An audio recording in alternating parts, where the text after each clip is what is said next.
अस्सलाम वालेकुम। उम्मीद करती हूँ कि आप लोग सब खैरियत से होंगे। मेरा नाम डॉक्टर मोमना है। आज की इस वीडियो में हम बात करेंगे कि आपको अपनी शादी के कितने अरसे के बाद इनफर्टिलिटी के लिए मेडिसिन लेना शुरू कर देनी चाहिए, यानी कि हमल को कंसीव करने के लिए, प्रेगनेंसी के लिए आपको मेडिसिन लेना शुरू कर देनी चाहिए।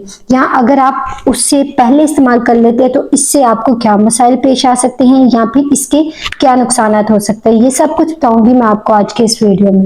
अमूमन लोग क्या करते हैं, अपनी शादी के 2 या 3 महीनों बाद आ जाते हैं हमारे पास और आकर कहते हैं कि जी मैं जल्दी कंसीव करना चाहती हूँ, तो उसके लिए आप मुझे मेडिसिन दे दें ताकि मैं जल्द हामला हो जाऊं।